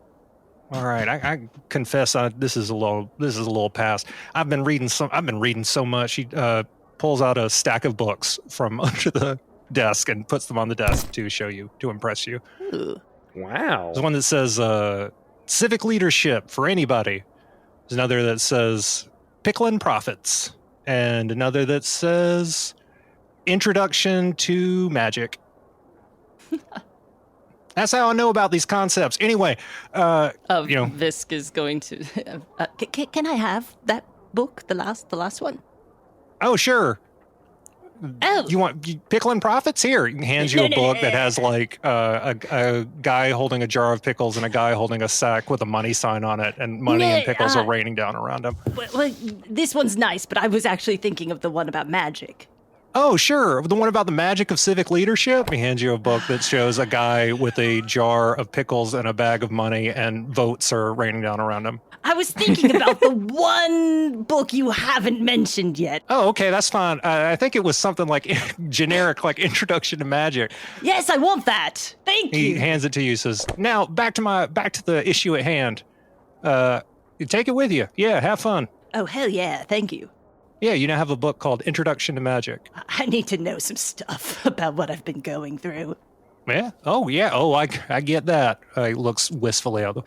I used to tell people I was a wolf. Oh. I was ashamed of what it was. I was ashamed of getting tricked. Doo-Doo tries to lean to Felicity, but accidentally leans to Visk and says, puberty. What? Nothing. Yeah, I would. You know what? Sort of. Yeah, I was ashamed of the changes in my body. I was ashamed of what was happening to me. Told people I was a wolf. Told people I'd been changed on purpose. I had been changed on purpose, but not into this. But now I've made it my whole thing. Did y'all see my branding? They go low, we go hyena. I'm real proud of that. Yeah. Very nice branding. You have a lot Good pun. of slogans, a lot of puns, a lot of catchphrases. You really have this whole marketing image thing together. Yeah, I was really able to convince these people there'd actually been an election. Wait, did you just trick them all into thinking there was an election? Yeah, it's Boomtown. Wow. Most of these people ain't been here longer than a couple of weeks. I just Wow. told them I'd been elected before they got here. I mean, there was a power vacuum, and there you go. Work smarter, not harder. I love That's some that. pretty dark branding. Yeah, well, I was on a train with a bunch of people who were being used after they died. So what can you do? Perhaps it affected me slightly. Be better than? Yeah, aren't we all used after we die, so it seems. So true. Shit, I hope not. Oh, well, forget we said that. I have a question. Yes, ask away. This ghost woman, have you tried giving her what she wants? I've heard that, like, ghosts hang around because they've got unfinished business, so maybe if you were to appease the I think ghost? the problem is that what she wants is I to know be it's money, right? a famous bandit. No, I think what she wants is to be a famous bandit. Oh. It's not so much. She doesn't. I mean, half the time she takes the shit and just leaves it in the street before she vanishes. It's just like she loves to rob. What can you do? You know what I mean? What does she fucking need? She's a ghost. I know. At times it's just about love of the game, I guess. We gotta give her that love. Yeah, I was wondering if maybe we could turn this into a new tourism opportunity, adjacent to Pickles, but more about there being a cool ghost. Oh shit, that's kind of cool. I like that. Find a way that she couldn't hurt people, I think that would work, but Yeah, I was gonna suggest we trick her with a surprise birthday party, or but for famous people. Surprise, you're famous, and then she can go away. I like that idea. Let's keep that. I like that. So we got that on the board. He Because takes she's obviously too hard for all of us to fight. Sure. No, she did say something that got me thinking. I looks at you, business. You some kind of cop? I mean, these two don't seem like cops, but you seem like you might be a cop. It's well, not normally. I'm not normally a cop, but it's a little bit of like a more like a bounty hunter situation. That was a real cop answer, honestly. Like, real stickler. Look, I got something. If you are the one spoken of in legend, the most cop-brained, I might have something that can help us, but you'd have to be a real stick in the mud. Well, Sort of. I don't want to insult you. little too late. But it's just sort of like, it ain't easy to find people who love the law out here on the They west love the on the law, western come frontier. I mean, without law, we've got nothing. Right. That's why I appreciate that you found a power vacuum where, like, I could be the mayor and just slotted yourself in. And, of course, we need structure and stuff. Right. I'm feeling good about this. Looks over at the jail cell that has not been made up into a bedroom and instead just has a safe in it that is kind of jostling around. He says, so when he does like, with his little hyena hands, does like quotation marks. When I won the election, I came, this used to be the sheriff's office, I'm going to be honest, but, I figured it's got bars. Right. Be a safe place to sleep. So, made myself a bedroom up over there, but there was something in the safe. Yeah, I was going to ask. Why is it jostling? Dude is pointing at the safe and looking back and forth at the safe and you. I don't want this thing getting out. And he gets up and locks the front door, and slides a bar down. He says, "There's two things in the safe. There's the thing I want to show you, and then there's the thing I put in the safe because we didn't have anywhere else to put it." And one or both of these are dangerous? Hopefully both. Definitely one. He opens the bars and he says, all right, I'm gonna stand behind it. And he reaches around from behind the safe. So I'm just gonna aim it at y'all. Oh, God. He opens the safe and a red and black tornado made of thick, veiny, ropey licorice erupts. A red mouth in a grimace erupts out of the safe and climbs up to the ceiling where it hides in the corner. Says, "We are This guy. free. This guy again. We are Call back. the licorice. Didn't we teach you enough of a lesson? Yes." So you're going to be good? It is cowering in the top right corner like a wounded spider. It only has 3 legs. It's, yes. All right, that's what I like to hear. Let's beat it up anyway. Now you're thinking like a cop. Thanks. Anyway, shit. All right, what do you want to do? You want to kill it? Yes. So are you in the cell with the licorice right now? Shit. He turns around. He says, "Oh shit! Somebody's got good locational awareness. You're a brave boy. In a hypothetical 3-dimensional space, might be outstripping the old rural mayor a little bit." It is. He looks like, "Oh shit! Yep, suppose so." He doesn't seem to be attacking, so just walk out, I guess, and close the door behind you. Well, no, I mean, it seems pretty cowed. Kind of glares. He says, "Yeah, this thing's broken. So what do you want to do? You want to kill it? Save it? I don't give a shit. I thought it was going to be more of a problem, to be honest." It is an aberration. In a similar way that Dylan's an aberration. You want to go halfsies on it with me? Please, mercy. Here, let's pitch it. Mr. Licorice. We are the licorice. It's not important. Do you have a reason we shouldn't kill you for being a horrible aberration that tried to tear off my arm and also eat me? This is a conceptual framework that outstrips our 5 intelligence. There's some mighty fancy words for 5 intelligence. It's a fair answer. No, it's not. Touche!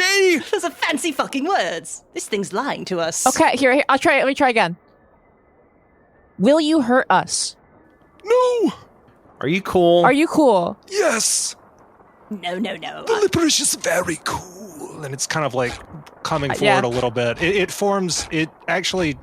hangs down on 2 thin strands of black strands of licorice, and it uses some of its other black licorice to form a pair of eyes floating above its mouth, and it is trying to look kind of like it's actually making those little Pikachu eyes where they're all black except for a white dot in the middle. You know what I'm saying? Aw. Yes, we are adorable. I look at Visk and Felicity, kind of giving them eyes, and I go, "Who's gonna carry it? 1, 2, 3, not it." Not it. Not it. Hmm. But I want to ask, like, yes, you say you're not going to attack us now, but can you promise to never fucking attack us again? If you get even stronger, what's to say you're not going to come and eat us? What is never? I think it's too stupid to live. What? No. We are very smart. We know several things. Like? We apologize. Let's hear We beg. Let's hear some facts from the Lipperish. All right. Impress me. Yeah. Number 1, Beg for your life. we are the Lipperish. Right. That checks out. Number 2, we are wounded. And it kind of shows you his hurt. Like, Number 3, we fear. We fear. We fear. and it makes a sad mouth. Well, if it's gonna hang with us, I don't want to hold on to it. I already got so much. Can we He's just- looking at his outfit. I already got so much to worry about right now. Can we just keep it in the cell? Yes, we hide. We hide. We not hurt. We flee. He's just hiding in a corner. He's pushing the safe forward with some of its tentacles, trying to push it. It's pushing it out of the cell Yeah. and closes the cell door behind it. You just stay in there. There was a second thing in the safe, correct? Yes. Yeah. Wow, y'all, God, y'all are mean. What we got in here? You don't know what we've been through. You didn't see that whole fight. Fair enough. I had just lost an eye. So you definitely didn't see that whole fight. Oh. It's really rather cruel that Dylan wouldn't give you a super pickle for that, but Yeah. Well, we were saving it. I mean, I'm glad you did. You saved my life. Thank you so much. No. I'm gonna be honest. People I think it helped people not question how a 16-year-old had been elected mayor. Exactly. It does make you seem more rugged. Like I said. It would. Okay. So here's what we got, and he pulls out a wooden box, and he walks it over to the desk and places it on the desk, and he opens it. And sitting in the wooden box is, and where the fuck is it? Hold on. They're rifling through the box. Yeah. Oh shit. It's a bigger box than I expected. Hold on. We got some old Pokemon cards. Let's see. We got a collar for a dog I lost. Visk is opening the book and he's like, Wait a minute. This is Magic the Gathering intro. No, make an Arcana check.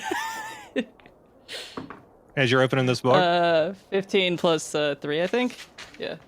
Yeah, this is like worthless. Like it is just complete conjecture, fake. It's like, here's what so it's talking about the 4 elements. Oh. It's a close-up magic. There's some stuff about like different schools of magic, which is just bizarre.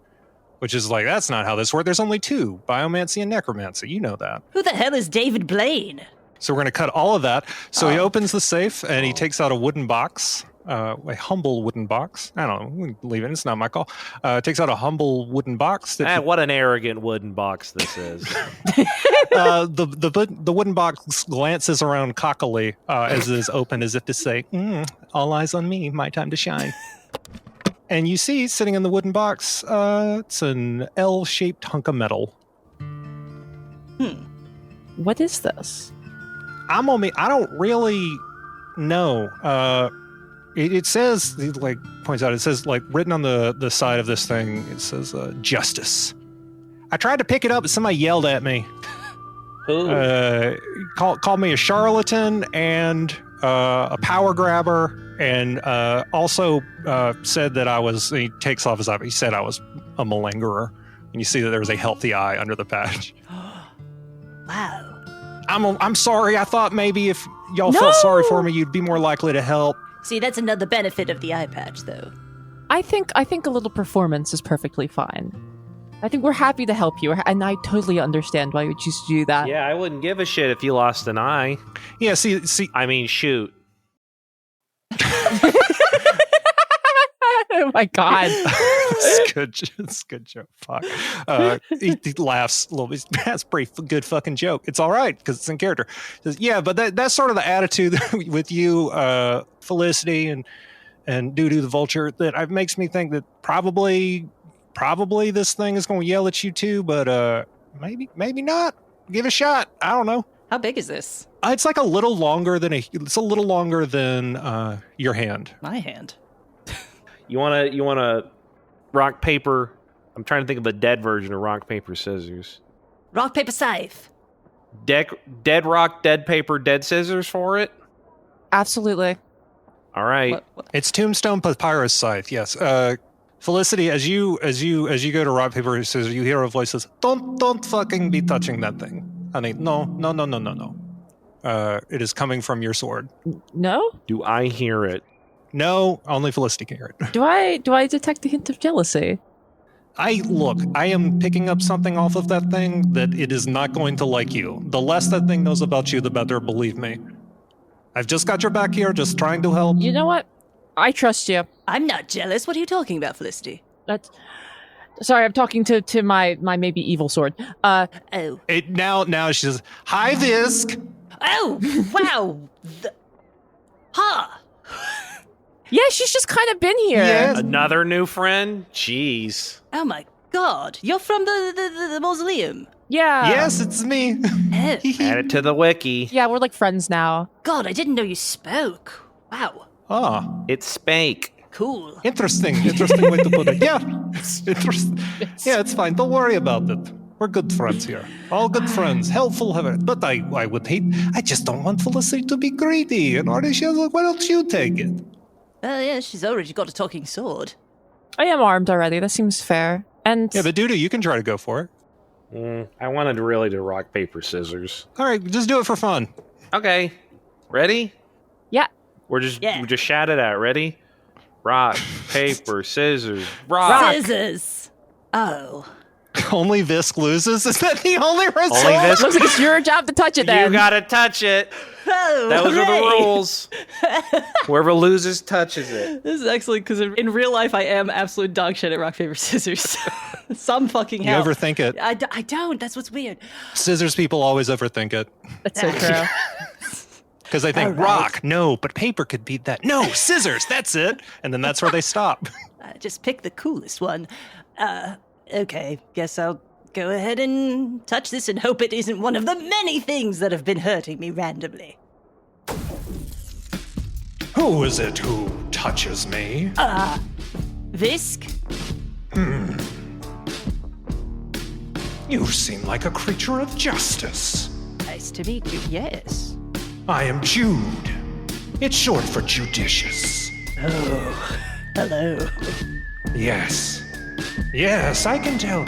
You seem like someone who respects authority. You could say that. Yes. Judicious. I do like the sound of that. What are you? A necromechanist named Maximilian Buckworth created me. Oh. He was employed by the Rhyme Shell Company, a deeply compromised man. He extracted his own soul sense of justice and used it to forge me, which only resulted in his further depravity without my righteous guidance. Yes, he kind of went off the rails, didn't he? Is that a reference to something I perhaps might not have been around for? No, it's just a turn of phrase. All right, that's fine. Of course, once he put me in the weapon, I refused to be wielded by such a villain, and soon found myself packed away in a box and forgotten.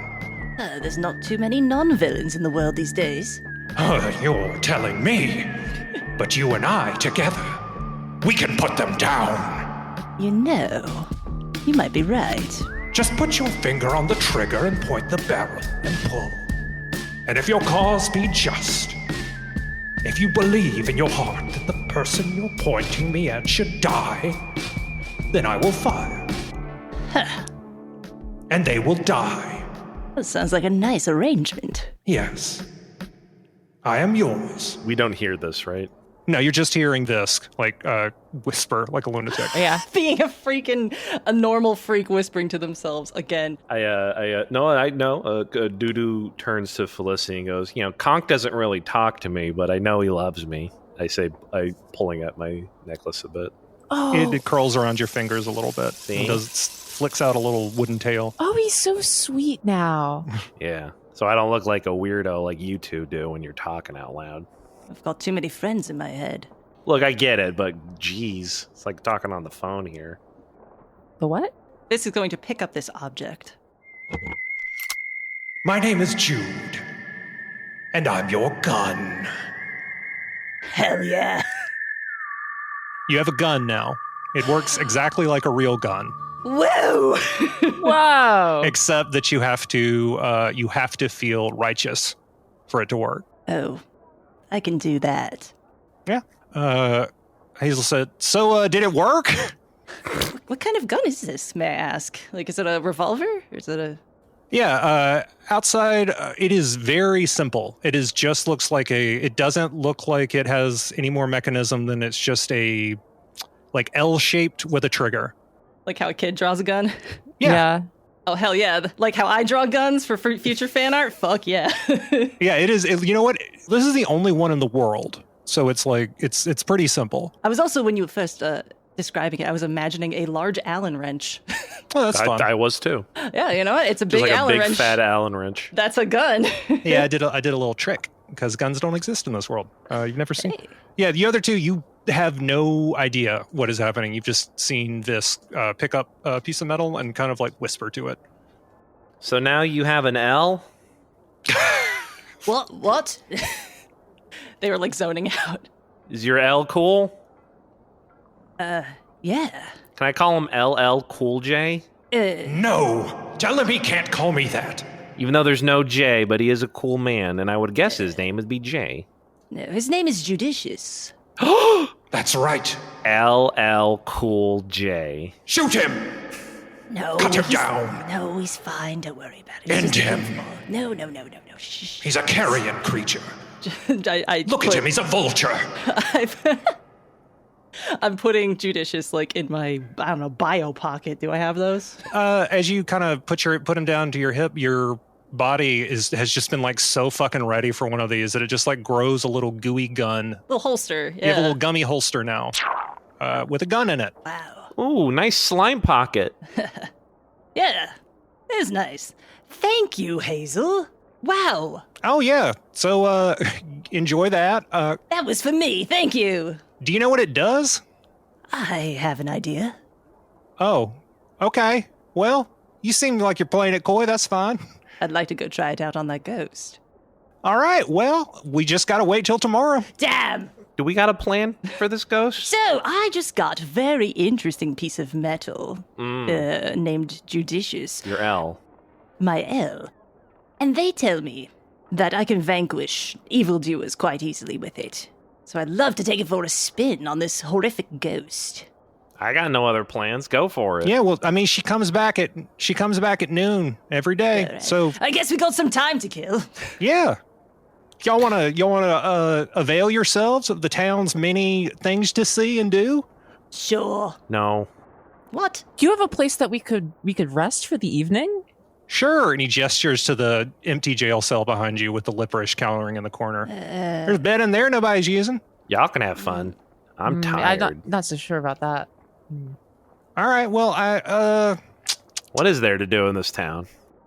mostly get killed lately, or like watch that happen. And you say tourism is spiking. That's interesting. Yeah, people want free food. You tell people free food is there, they will spend a lot of money to get there. Oh, As it turns foodies. out. I don't really get that personally, but okay.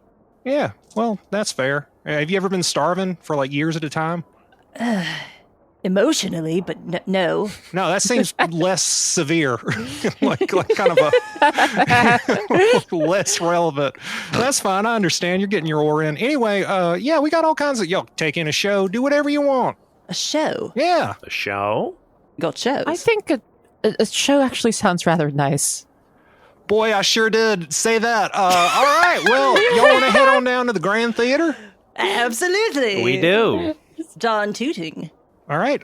You head down the street, making your way past. At the edge of town, you see a guy fucking a horse just outside the city limits. What did I say? What did I say? Don't look. It's rude. It's implied. Come on. No, love is See, beautiful. I think everyone else is doing it safely. He's yelling. He's like, I want you to look. I want you to look. Well, see, now it's weird, Visk, so don't.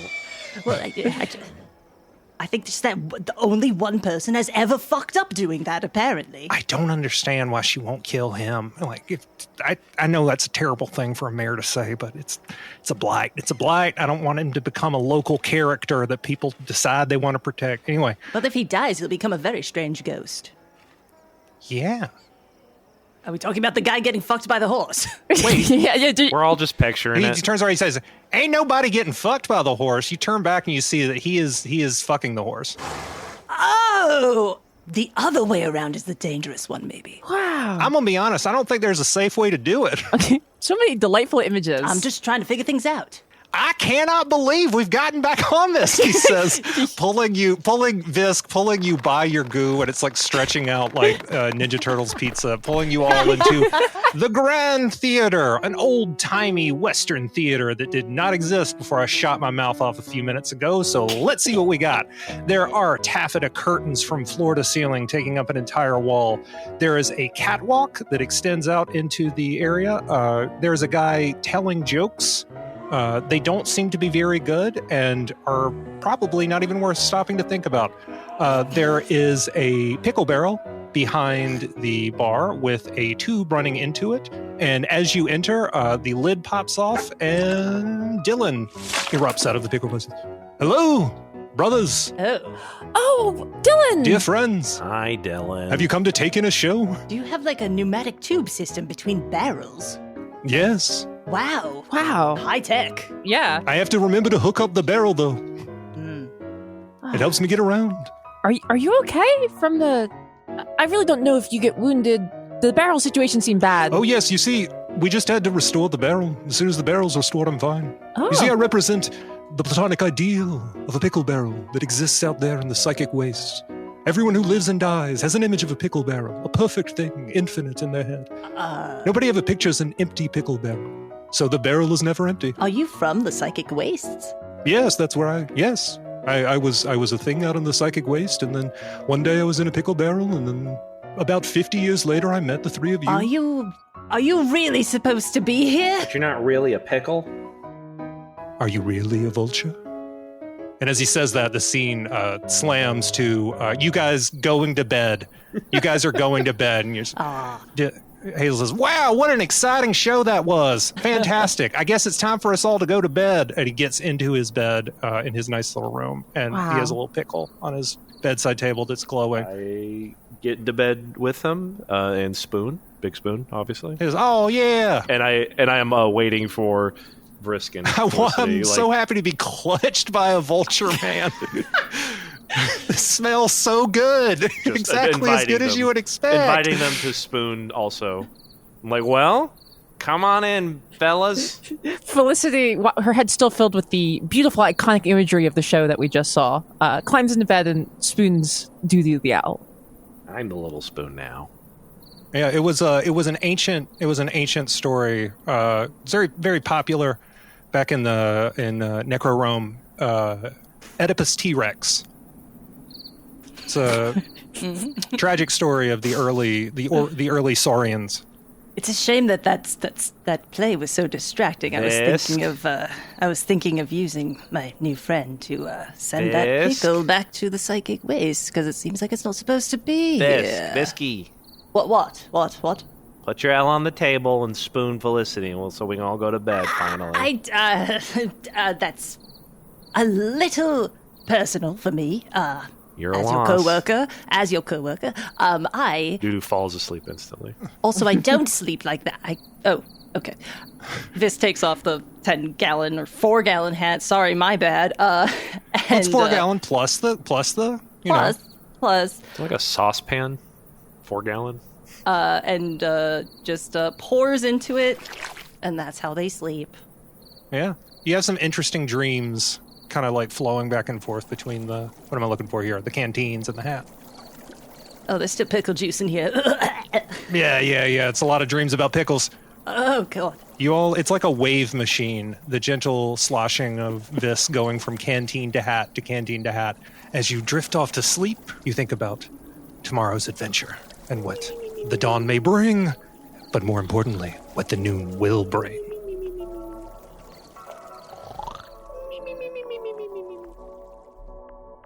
You'll have to excuse me. I'd have a tear in my eye if I were capable of such a thing.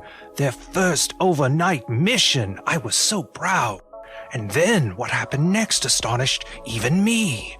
Although yes, I'm afraid that's where we'll have to leave things for today, as I believe it looks like they're trying to clear this table. I must thank you again for letting me crash your brunch. Let's meet here again soon, and I'll tell you how everything shook out with Scarlet Sizzlefinger. You've just heard Amber Carr as Felicity Fairweather, Casey Green as Doodoo the Owl, and Jess O'Brien as Visk. Skulltenders is game mastered by Cohen Edenfield, with original music composed by Seth Boyer. Editing and sound design by Jess O'Brien. We hope you'll consider supporting us on Patreon, where you can find all sorts of chilling and original bonus content, including an after show dedicated to each episode. And if not, well, we get everyone in the end.